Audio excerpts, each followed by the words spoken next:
Jax's revenge domain. Tell everyone it's been a pleasure working with them. The doors closed on his stunned face. As the elevator descended, my phone rang. Scott's name flashed on the screen. I took a deep breath and answered. Ryan Thompson, where are you? We're all waiting in the lobby, ready to make history today. I'm Ryan Thompson, 47 years old, and I was about to have what I thought would be the worst day of my career. Turns out, it was actually the beginning of something much bigger. There's been a change of plans, I said, keeping my voice steady despite the cardboard box in my hands containing 22 years of my professional life. I'm no longer with the company. The silence on Scott's end stretched so long I wondered if the call had dropped. Then, what are you talking about, Ryan? This isn't funny. I've been terminated, effective immediately.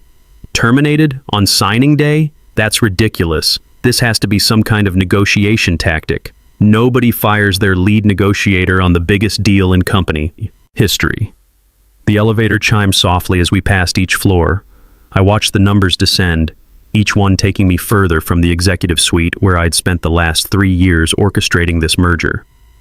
No tactics, Scott, just reality. I suggest you speak with the company's representatives about how they wish to proceed. The elevator doors opened to the marble lobby of Hammond Industries. Through the glass windows, I could see Scott Williams standing with his team from Pinnacle Industries. Phone pressed to his ear, his free hand gestured in confusion. These were serious people, investment bankers, lawyers, executives who'd flown in from 3 different time zones for this moment. Behind Scott's group, I noticed Justin Hoffman had also arrived in the lobby, probably taking the stairs to make his grand entrance for the signing ceremony. Justin, 28 years old, Harvard MBA, and son of our CEO, Patricia Hoffman, the golden boy who just torpedoed the biggest deal of his mother's career because I wasn't wearing a tie. I walked out of the elevator, box balanced in my arms like some corporate refugee. Scott spotted me immediately. His expression shifted from confusion to alarm as he processed what he was seeing, his primary contact at Hammond Industries walking out with his belongings in a box. He ended the call and strode toward me, his expensive suit and confident demeanor masking what I could see was growing panic. Ryan. He wrapped me in a brief hug, as if physical contact could somehow make this nightmare make sense. What the hell is happening? We're supposed to sign in 20 minutes. The press release goes live at noon.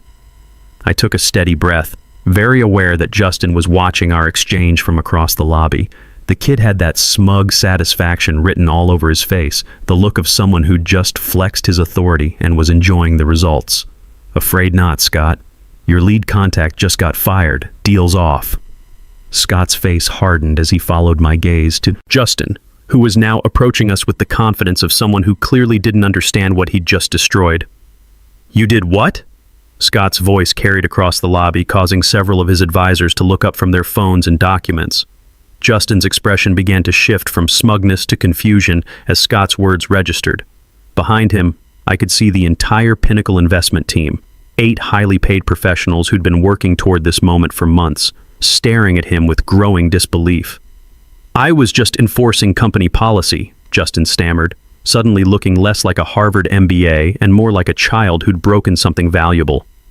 He clutched the employee handbook like some kind of shield. His appearance violated our professional dress standards. No tie during an executive meeting. The words hung in the air like a bad joke that nobody was laughing at. Scott's expression went from confusion to something much darker. You fired the lead negotiator of a $2.8 billion merger because he wasn't wearing a tie? It's about respect for company culture, Justin said, but his voice had lost its earlier confidence. Professional standards matter. That's when Patricia Hoffman appeared, rushing from the executive elevator with several board members trailing behind her like worried assistants. She moved with the quick, purposeful stride of someone who'd just realized her company was about to implode. Scott, I'm sure we can sort this out. Her voice carried that forced cheerfulness that executives use when everything is falling apart. Ryan is incredibly valuable to us, and this is clearly just a misunderstanding. But Scott had already turned away from her, speaking quietly to his team. I caught fragments of their urgent conversation. Words like, respect for their own people, and if this is how they treat their best talent and fiduciary responsibility. I stood there silently, watching 3 years of my work dissolve in real time. 3 years of late nights, weekend calls, missed family dinners, and careful relationship building. 3 years of understanding both companies' needs, navigating egos, and structuring a deal that would save Hammond Industries from bankruptcy while giving Pinnacle the market expansion they wanted. All undone because Patricia Hoffman's entitled son thought dress codes were more important than business relationships. Patricia approached me, lowering her voice to that confidential tone that executives think shows sincerity. "Ryan, please, let's discuss this privately. Justin is new to his role. He was overzealous. We can absolutely fix this." "There's nothing to fix," I replied, making sure my voice carried far enough for everyone in the lobby to hear. "Your son made a decision based on company policy. You supported that decision by your silence when it happened. I accept it." Scott turned back to face our group, his expression grim. "Our agreement was with Ryan Thompson. He structured this entire deal. He understood what both companies needed, built the relationships, negotiated the terms. Without him..." He shook his head slowly. "I'm sorry, but Pinnacle isn't comfortable proceeding." "You can't just walk away," Patricia protested, and I could hear the desperation creeping into her voice. "The contracts are ready. The due diligence is complete. The press release is scheduled to go live." "Actually, we can," Scott said calmly. He pulled out his phone and scrolled to something, then showed it to Patricia. "Page 17, Section 4 of your own merger agreement includes a key person clause. Ryan Thompson is specifically named. If he leaves Hammond Industries before closing for any reason other than documented illness or death, Pinnacle Industries has the right to withdraw from this agreement without penalty." The irony was perfect. I had insisted on that clause specifically to protect the merger if anything happened to me. Now it was the very mechanism that would destroy Hammond Industries. "Ryan wrote that clause," heard one of our lawyers whisper to Patricia. He was the only one who caught its significance during the legal review. Scott extended his hand to me, his grip firm and respectful. "Ryan, when you decide what's next for you, call me. Talent like yours is rare, and Pinnacle appreciates people who understand how business really works." And with that simple handshake, Scott Williams and his entire team walked out of Hammond Industries' lobby, leaving behind stunned silence and the wreckage of what would have been the company's salvation. I nodded once to my former colleagues, people who'd sat in that conference room and watched Justin humiliate me without saying a word, then walked out too, ignoring Patricia's increasingly desperate calls for me to come back and talk this through. Outside, the spring air felt different somehow. Lighter. Outside, the spring air felt different somehow. Lighter, despite the weight of what had just happened. I had no job, no immediate prospects, and had just watched my greatest professional achievement crumble in real time. Yet beneath the shock, I felt something I hadn't experienced in years. Relief. My phone started buzzing before I even reached the parking garage. Text messages, missed calls, voicemails, all from people who'd heard the news or seen the Pinnacle team leave the building. I turned it off without reading any of them. Whatever crisis was unfolding back at Hammond Industries, it wasn't mine to solve anymore. The drive home gave me time to process what had actually happened. In 30 minutes, Justin Hoffman had managed to destroy more value than some companies generate in a decade. The kid had probably cost Hammond Industries its survival, thousands of jobs, and millions in shareholder value, all because he couldn't handle seeing an executive without a tie in what he considered his company. At home, I did something I hadn't done on a weekday in probably 5 years. I poured myself a bourbon at 2 p.m, then sat on my deck watching the neighborhood. When was the last time I'd been home before dark? When had I last noticed that my neighbor was renovating his fence or that the tree in my backyard was actually blooming? That evening, the news alerts started rolling in. Hammond Industries merger collapses. Stock plunges 34%. By morning, it would drop another 18% as the full implications became clear. The business press was already running speculation pieces about bankruptcy timelines and asset sales. I felt a pang of guilt thinking about the good people at Hammond who would suffer. Janet in accounting, who always stayed late during quarter end. Mike in operations, who'd been there since the company was half its current size. These weren't the people who'd sat silently while I was humiliated. These were hardworking folks who just wanted to keep their jobs and support their families.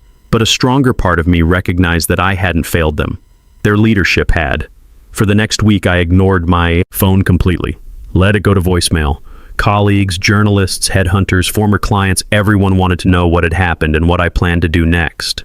I wasn't ready to answer those questions because honestly, I didn't know. Instead, I did things I'd forgotten I enjoyed. I slept 8 hours a night. I cooked actual meals instead of grabbing takeout on my way home from the office. I called my brother Kevin, who lived in Denver and who I'd barely talked to in months despite promising we'd stay in better touch after our father's funeral last year.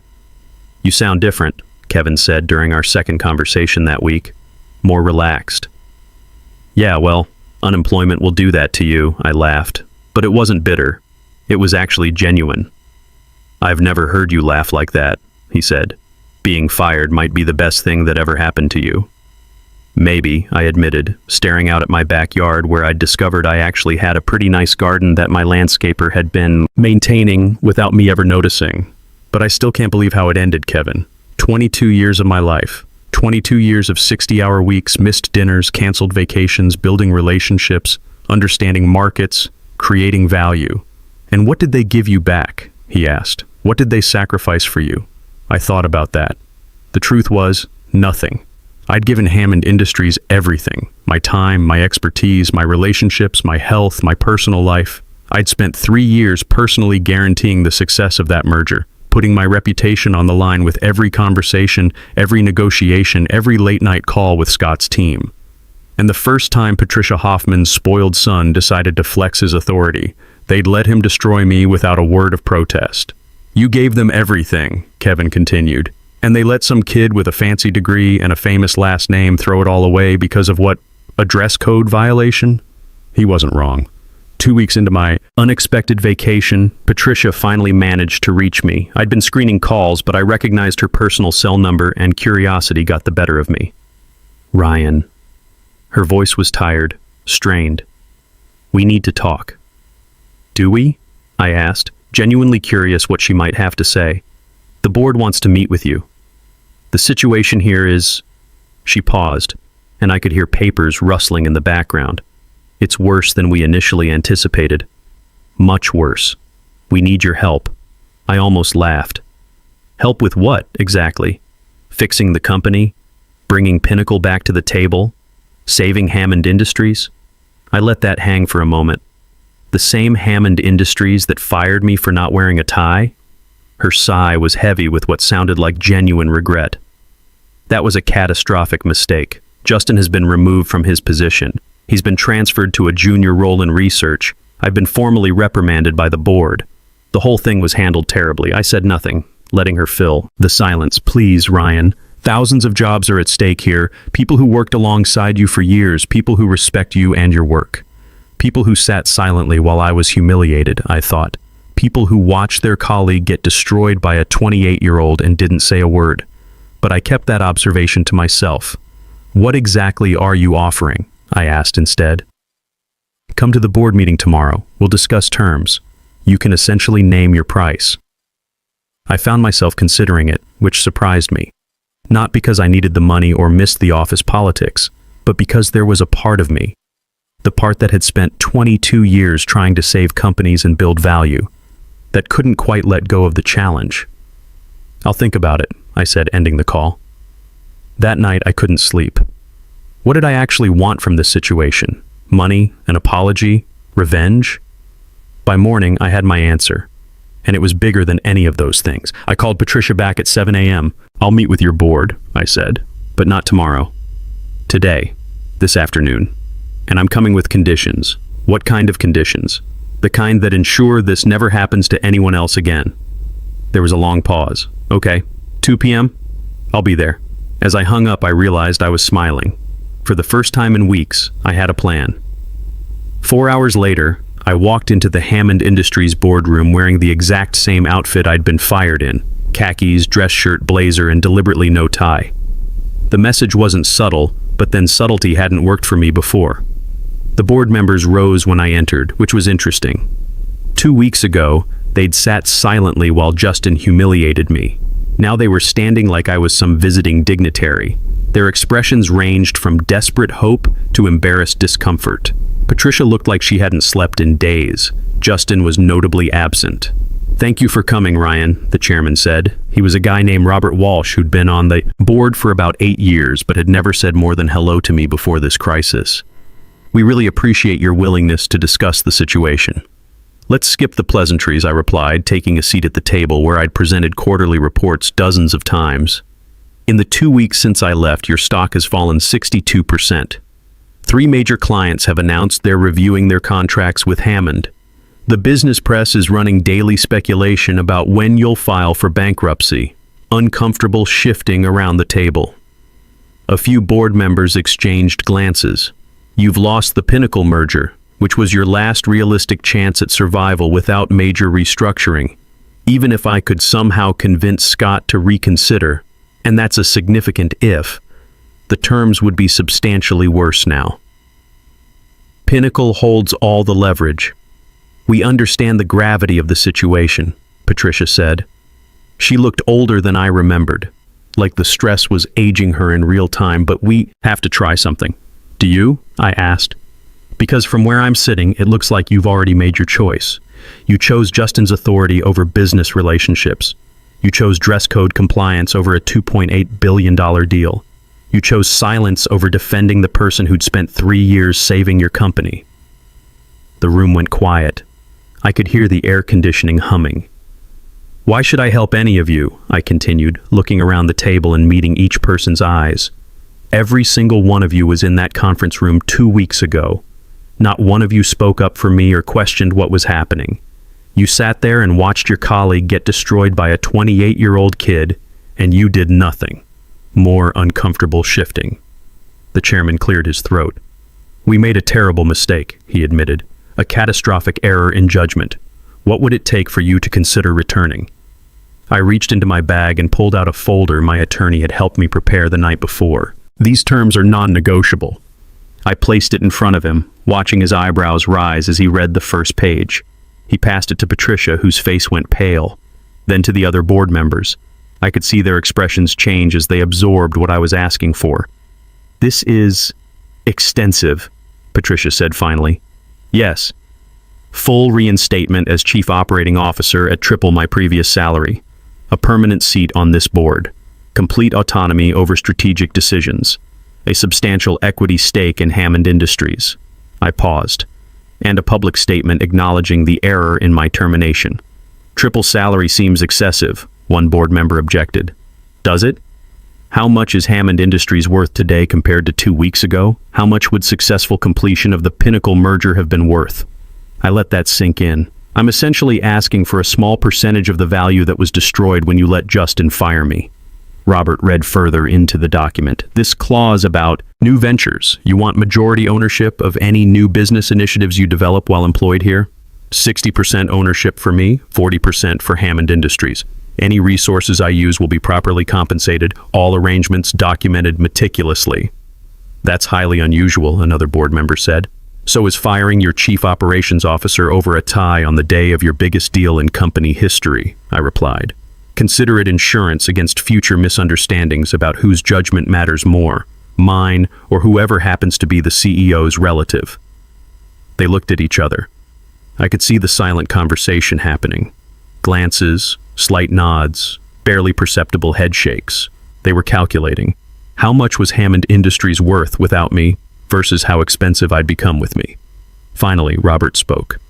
If we agree to these terms, you'll attempt to bring Pinnacle back to the negotiation table?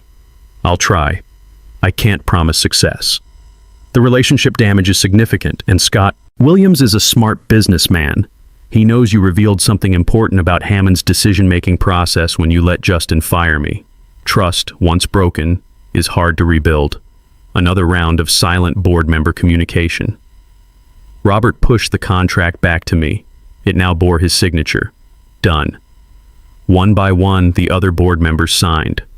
Patricia was last, her pen hovering over the signature line for a long moment before she added her name. When can you start? Robert asked. I already have, I said, standing up. I'll be in my old office making calls. I suggest you all prepare for a very difficult few months.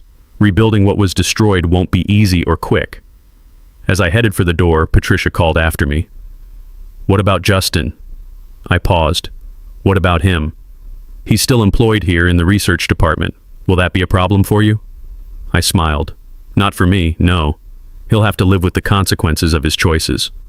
I'm more interested in building something new. That night, I called Scott Williams. As I'd expected, he wasn't particularly interested in revisiting the Hammond deal. "Your company showed its true colors, Ryan," he said. "The decision-making process, the priorities, the way they treat their own people. Why would Pinnacle want to tie our future to that?" "You wouldn't be," I said. "You'd be trusting me, and I now have the authority to guarantee what I promise." After 2 hours of conversation, Scott agreed to consider a revised proposal. The terms would be much less favorable to Hammond. Pinnacle would pay probably 30% less and demand significantly more control. But it was something, a foundation to build on. Over the next month, I worked to stabilize what could be saved while also pursuing an idea that had been forming since that first day back. The unusual ownership clause in my contract hadn't been random. I had a plan that went far beyond saving Hammond Industries. It started with a conversation with Brian Martinez, our head of product development. "I need a small team for a side project," I told him over lunch. "Something experimental. Can you spare a few people for evening and weekend work?" Brian looked intrigued. "What kind of project?" "Professional menswear, specifically business clothing that adapts to different workplace cultures."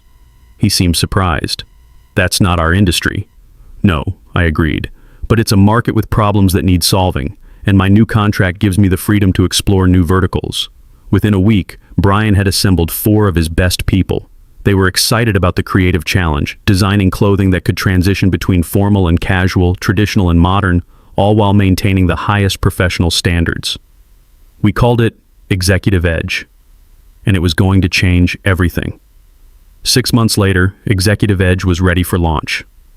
What had started as evening brainstorming sessions had become a sophisticated operation. We'd partnered with a manufacturing facility in North Carolina, developed proprietary fabric blends, and created designs that solved real problems professional men faced every day.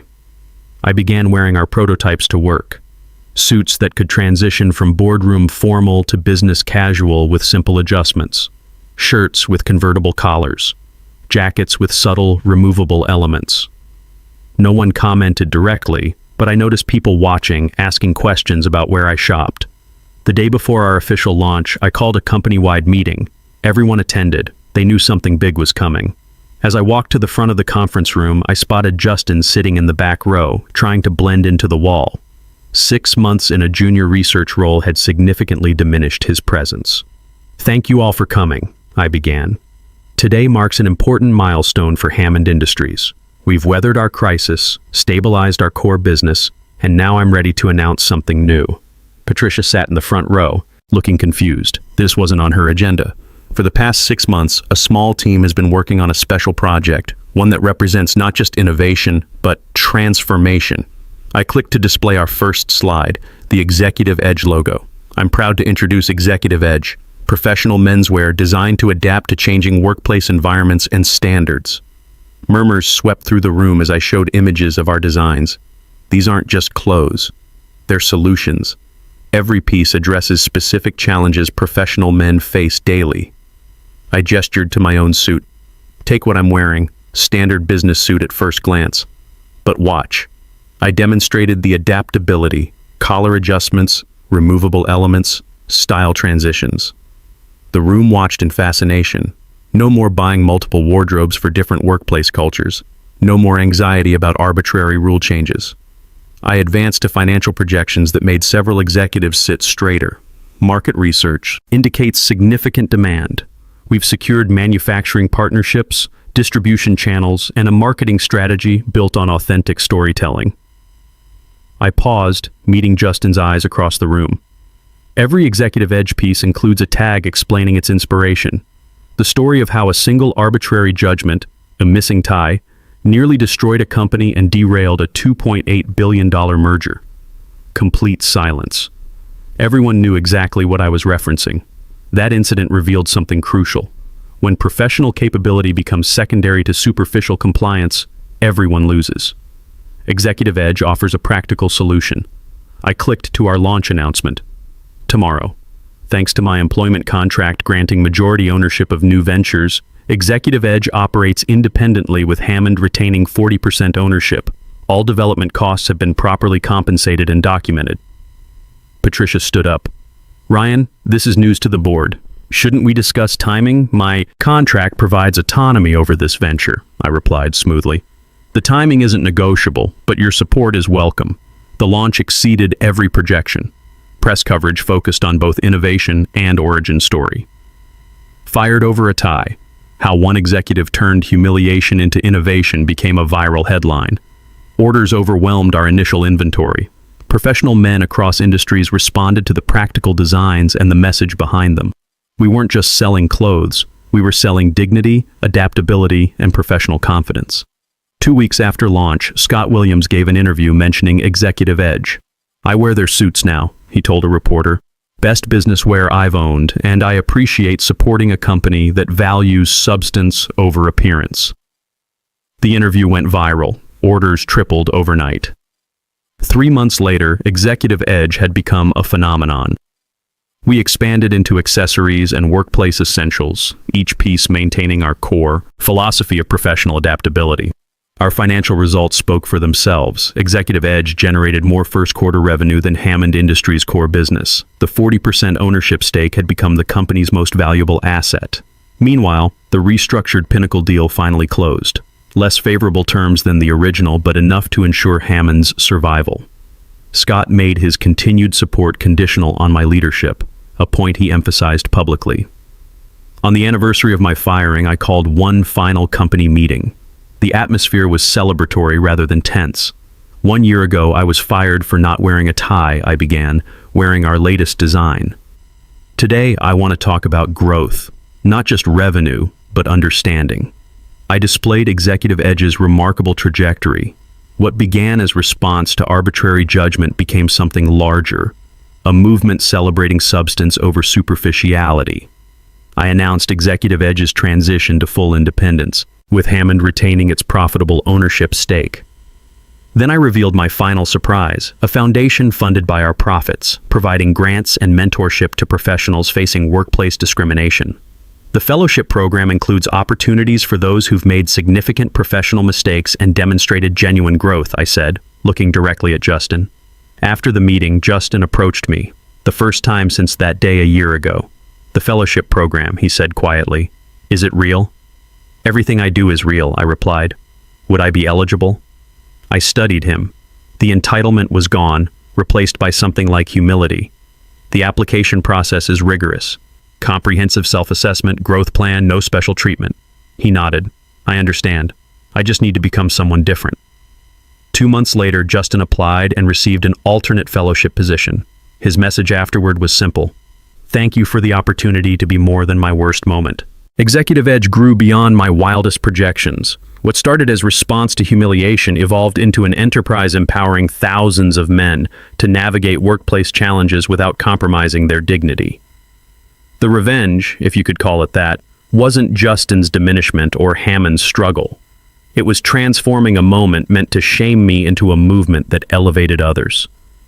Sometimes the most powerful response to someone trying to make you smaller is growing so large they can't help but stand in your shadow. That shadow can either darken or enlighten.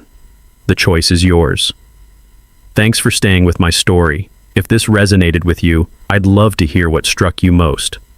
Was it the firing, the comeback, or building something meaningful from pain? Your thoughts matter to me. Hit that like button if this story moved you, and subscribe for more.